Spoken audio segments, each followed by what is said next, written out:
মাছ দিয়ে তো আমরা কত কিছুই রান্না করে খাই, মাছের তরকারি, মাছ ভুনা, মাছ ভাজা, মাছের দো পেঁয়াজা। তো আজকে আমি মাছ দিয়ে করব মাছের চাশনি। আসসালামু আলাইকুম। রমজান মাসে মুখের স্বাদ বারবারই চেঞ্জ হয়, মনে হয় কি খাবো, কি খেলে তৃপ্তি নিয়ে ভাত খাবো।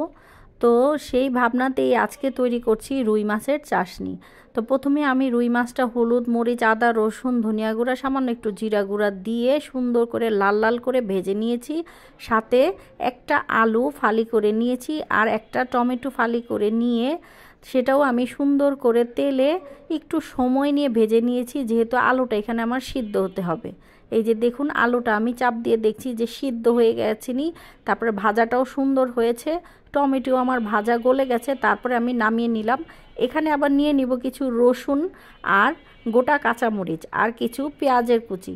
এখানে প্রায় 5-6টা রসুনের কোয়া নিয়েছি আর 3-4টার মতো পেঁয়াজ কুচি করে নিয়েছি আর 8-10টার মতো কাঁচামরিচ। এটা ঝালটা আপনার খাবার কে কীরকম ঝাল খাবেন সেই অনুযায়ী।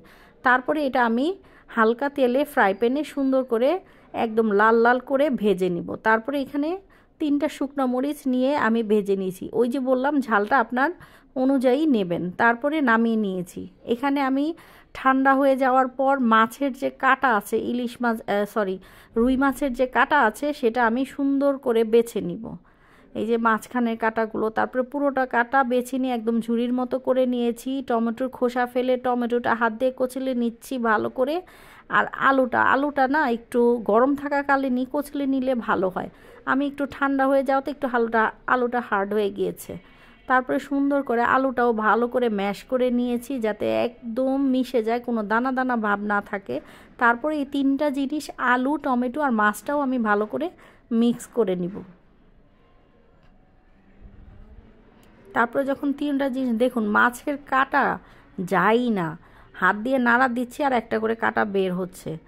তাই সাবধানে এই জিনিসটা, কাটাটা ভালো করে বেছে নেবেন, যেহেতু বড় মাছের কাটা আটকা মুখে লেগে গেলে কেটে যাবে।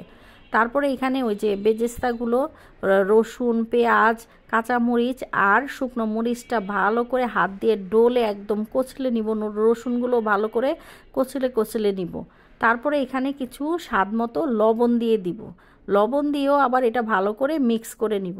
তারপরে এখানে সরিষার তেল দিব, সরিষার তেল দিয়েও ভালো করে মিক্স করে নিব।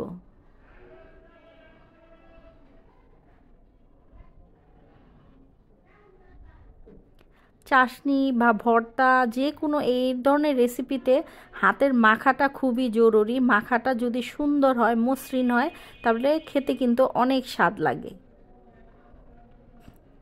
আর আপুরা ভাইয়ারা, আপনারা কে কোথা থেকে এই ভিডিওটা দেখছেন অবশ্যই আমাকে কমেন্টে জানাবেন এবং আমি আপনাদের কমেন্টে রিপ্লাই করব। আমার কমেন্টে রিপ্লাই করতে ভীষণ ভালো লাগে। তারপরে সবগুলো জিনিস আমি একসাথে মেখে এই যে মজাদার চাশনি